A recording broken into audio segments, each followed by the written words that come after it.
Hello, and welcome to the Political Pontifex. I'm your host, Michaela Isaacs, and today we'll be exploring the concept of self-religiousization in modern-day American and in ancient Roman politics. So let's get started.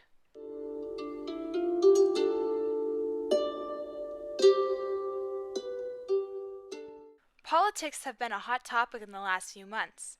From the presidential election to the impeachment trial, our eyes have been glued to the news. Nothing is off topic in politics, from family life, marital issues, youthful misdemeanors, and especially and importantly to religion. After all, we all saw the numerous articles buzzing around social media concerning Joe Biden's Catholicism.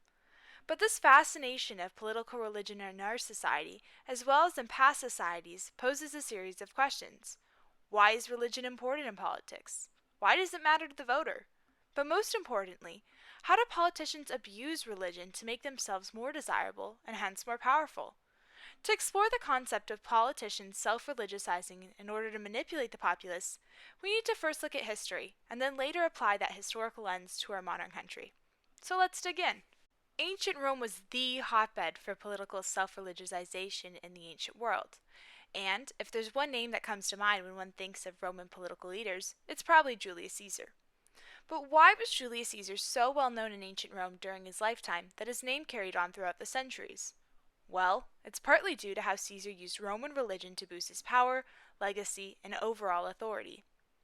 If there's anything Julius Caesar was, it was a master manipulator, and according to Mary Beard, a classicist, Caesar's guidebook to gaining and keeping power was fairly straightforward. Looking back on it, you can almost see his rise to power as a brilliantly executed strategy game. A masterclass in how to be top and engineer the ultimate power grab. One that would become a manual for leaders right up to now. And step one was simple. Rewrite your own history.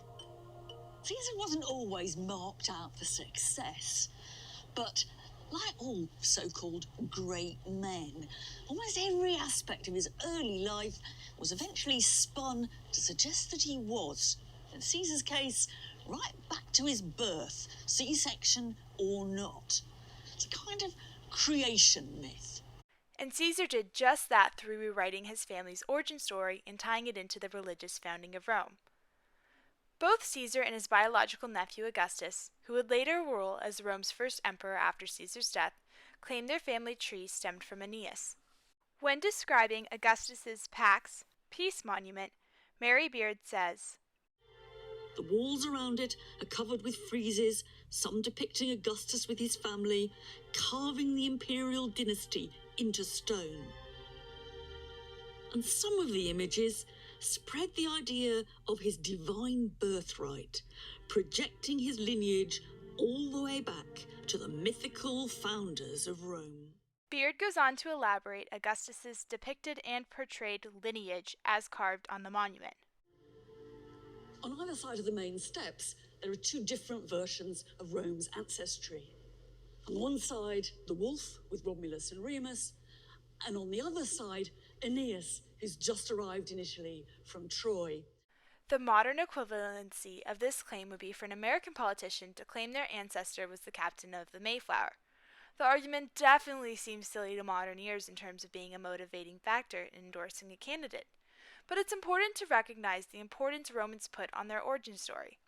In fact, Rome's origin story was almost religiousized. No one knew where the truth ended and the myth began. Still, it was worshipped all the same. So, for a Roman leader to claim ancestry to both Romulus and Remus, as well as Aeneas, was a big deal. It hinted to the people that the descended politician was meant to be leading Rome, perhaps by the will of the gods or even the will of Rome itself. Both Caesar and his nephew Augustus used their claim of mythological ancestry to give themselves political credibility, which helped them build and increase their cult of personality. After all, if you were a Roman citizen and there was a politician whose position and power seemed predestined, wouldn't you endorse that? Claiming lineage wasn't the only way Roman politicians religiously manipulated the populace. In fact, one of their best techniques was through propaganda. Propaganda can mean a lot of different things in our modern world, from Facebook ads to television commercials to even the music we hear. But in ancient Rome, propaganda was significantly simpler. Without the telephone, word of mouth and currency were some of the only ways to spread a message across a large populace. Still, I'd argue that these limited methods of propaganda were significantly more effective in convincing and manipulating the populace to believe in the religionization of a political figure. One pro at self-religionization was the Emperor Augustus. As we previously mentioned, Augustus followed his uncle, Julius Caesar's, lead in claiming lineage to the founders of Rome. And, according to many classicists, Caesar was the master of propaganda. Caesar knew exactly how important it was to get your message across directly to the people. It's something that Robert Harris, who has written about ancient and modern politics, gets very well. Caesar, he didn't write quite as much as you, but he wrote a huge amount. It was very unusual in the ancient world in surviving. And what do you make of them? Well, I think they show that he was a master of propaganda. But if there was a place that Augustus outshone and surpassed his predecessor, it would be in his propaganda methods. Emperor Augustus understood the importance in creating a religiously tied title for himself to spread across the population. So, Augustus, obviously not being particularly subtle, decided to start calling himself Divi Filius, which translates to the Divine Son. Now, it's important to note that Augustus's title as Divine Son had a very literal connection to his uncle and adopted father Julius Caesar. Almost 2 years after Caesar was murdered, the same Senate who killed him recognized him as a divinity, calling him Divius Ilius, which translates to the Divine Julius. So Augustus, being Caesar's adopted son, called himself the son of a divine individual, and hence almost apparently divine in his own right. Now, it's not hard to see the religious connotation in this title. Anyone who calls himself divine is certainly under the impression, or at least trying to convey the impression, that they're greater, holier, or more rightfully powerful than those around them. And it worked.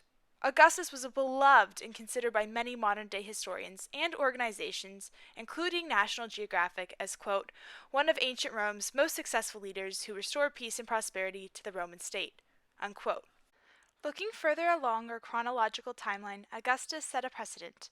Many leaders after him called themselves and marketed themselves as divine sons.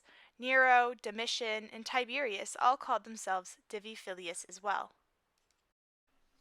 Now that Augustus had a title with connotations that religiousized him, he needed to spread the message. And Augustus, being wickedly sharp in propaganda, realized that the only way to spread the message of his portrayed divinity was to put it on something everyone throughout the entire empire would see: money.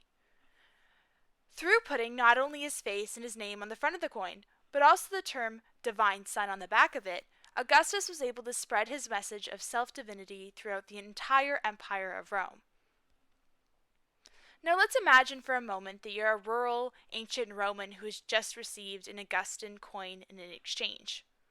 Obviously, you're not getting much news about the ongoings of Rome thanks to the ancient barriers of communication, but if you've received the coin and you read the inscribed Divi Filius, you would probably be impacted in the way that you think of Emperor Augustus. Maybe he'd become more divine in your mind. Maybe you'd support him more. Maybe you'd be willing to fight for him in battle.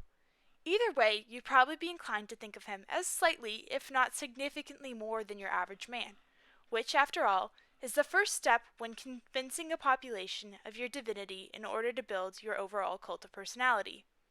However, claiming lineage in extensive propaganda wasn't the only way Roman politicians religiousized themselves. After all, the Roman government and religious structures were almost built to facilitate the religionization of political and religious authorities. We live in a country with a black and white distinction between church and state. There's never been a president priest or senate or pope. But to the ancient Romans, that would be quite strange. After all, the purpose of the Roman religious system and political state were to appeal and to act on the wishes of the gods in order to best serve Rome. So, if they both served a common goal, wouldn't they be stronger working together? Well, that's the way that the Romans saw it.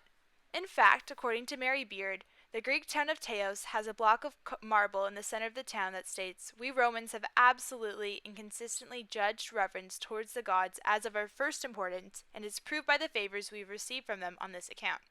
So, quite obviously, the Romans were very publicly confident that their lack of distinction between political and priestly classes were pleasing the gods. According to Encyclopedia, in Rome, the state served as an institutional authority responsible for articulating a pantheon of divinities in a system of rituals and sanctuaries that would organize the universe of the divine world in a religious system. In this type of system, religion and state were fundamentally intertwined. This fundamental intertwining between state and religion is purely evident in the fact that religious approval was required for many seemingly matters of state, like declarations of war, decisions on battles, elections, and even judicial proceedings. In fact, civic magistrates, who were elected Roman politicians, performed religious rituals with the oversight of priestly advisors, showing that priests and politicians were arguably interchangeable in some situations. So, now that we've proven that there wasn't a clear boundary, but rather encouraged intermixing between politics and religion, let's talk about how Roman politicians abused that in order to religiousize themselves and to build to their cult of personality. Winding back the clock, both Sulla and Pompey used religious offices as jumping off points in their careers, while also attempting to receive divine sanction for their actions. So, to break it down, they became political figures with religious roots, and then went around the Senate's sanction in order to receive divine forgiveness for questionable acts. Obviously, Sulla and Pompey were using their intermingled relations and roles within the church and state to get around the rules and maintain and increase their power. Julius Caesar, who we are already quite familiar with as the famous dictator of Rome, also abused the intermixing of political and religious offices to get and maintain his power. In 63 BCE, Caesar won the position of Pontifex Maximus, which was the most important priestly office in Rome. Then Caesar used his special relationship with Venus to promote himself, which obviously no one stopped, as he was both politically and now religiously powerful. This blended the role between leader and religion even more so. Augustus, following like almost always in his adopted father's footsteps, also went for the position of Pontifex Maximus, but only once in full power. In fact, Augustus was the first person to serve on all religious colleges at once. So, why does it matter that someone was a main leader and religious representative in Rome at the same time? Well, it's simple, because people are more willing to support and listen to a political figure if they believe they are also the voice of the gods. To have a high up religious position already puts you above most everyone else. Add that to political strength and position, and you're practically untouchable. After all, in the mind of the ancient Romans, if you have the political office and the religious office, you must be there by the will of the gods. Right? This intermingling between religion and politics also impacted the religionization of political figures because of the government's ability to declare someone a divinity. Now, to modern ears, that sounds absolutely crazy. That would be like our Congress voting to make Nancy Pelosi and Mitch McConnell a divine god. No matter your political or religious leanings, that seems nothing short of an inappropriate use of power and quite frankly absurd. But the Roman Senate used religion to religiousize political figures after their death, declaring them divinities and gods post mortem. After Caesar's death, he was declared a god. After Augustus's death, he was declared a god. But it wasn't just for political figures, but rather even family members of political figures. For example, Augustus's sister Octavia was so beloved by the Roman people that Augustus declared her a divinity after her death. So obviously, the Senate, a government structure, had the religious power to declare someone a god. How can we be sure that this wasn't used for political strategy? Well, obviously, Augustus benefited a great deal from it. So maybe it was. So how does blatant religiousization of political figures through the intermingling of political and government offices with the ability for a politician to be turned into a god affect one's cult of personality? Well, if you're descended from a divinity or are holding high religious offices, you're already given a greater authority than others. And at the end of the day, it's an untouchable authority that creates the foundation for a successful cult of personality. And the proof is in the pudding in regards to whether these methods were effective in building the cult of personality. After all, the forefather of most of these techniques, Julius Caesar, was worshipped like a, quote, god during his funeral procession, with plebeians throwing armor, clothes, jewels, and offerings into the fire, according to Edward Watts, a historian. Overall, and quite evidently, many Roman politicians exploited the lack of distinction between political and priestly classes in order to give themselves a quasi-divine appearance, and in some cases, even title. Now that we understand the ways that famous Roman politicians religiousized themselves to build their power and cult of personalities, we can now turn to American politics. The United States founders purposely modeled our country off of ancient Rome, and, for all intents and purposes, it's worked out decently well. However, it can't come as a surprise that when closely modeling our society after a past one, that there are bound to be side effects from the past civilization that bleed into our own. After all, ancient Rome is the civilization that fine-tuned political self-religionization, so it's no surprise that self-religionization has spread into our political landscape as well. Looking at the three methods used to aid the self-religionization of Roman leaders during ancient Rome, lineage, propaganda, and a lack of distinction between political and priestly classes, we can see the first two clearly play out in our modern American politics. In regards to lineage, we Americans have a tendency to elect multiple people from the same family tree as president. Perhaps we attribute our satisfaction from the father to the son or the brother to the brother and so on. From the Kennedys to the Bushes, our country seems to fall in love with the presidential family and continue to elect their relatives based on that basis. In regards to religionization through propaganda, we still see a lot of that in our current world, even if we aren't aware of it. One method of propaganda we are the most aware of is political debates. They're practically one giant commercial for candidates, regardless as to whether we're aware of it or not. It's practically an opportunity for candidates to religiousize themselves to a larger audience. Let's look at a recent example between the then candidate Joe Biden and an American pastor at a Democratic town hall in Charleston, South Carolina. My question is, what is your faith, and how would you use your faith in making decisions for our nation? You know, Reverend, I'm not proselytizing. I happen to be a practicing Catholic. But I went back to the church because I found, particularly, the black church. It's not particularly Joe Biden's response to this question that proves the point, but rather the fact that the question is even being asked in the first place. The posing of the question shows that Americans care about the religion of their politician, especially a politician who's running for president.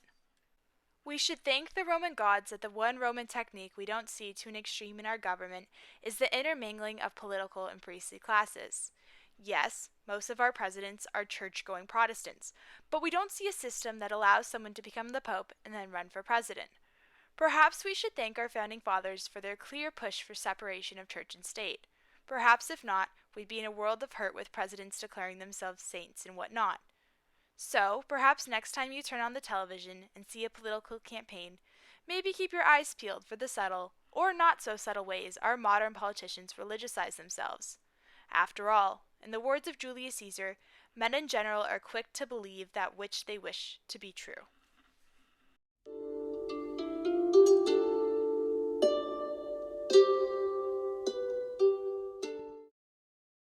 Thank you for tuning in to the Political Pontifex. I'm your host, Michaela Isaacs, signing off for this week's episode. This episode was made possible by our parent company, Pompey Productions. Special considerations to our endorsement, Cicero Chariots, racing to victory since 68 BCE. And special considerations to Tiberius's terrific togas, cool, comfortable, and classy. And make sure to tell them Tiberius sent you to learn about the fleece line specials.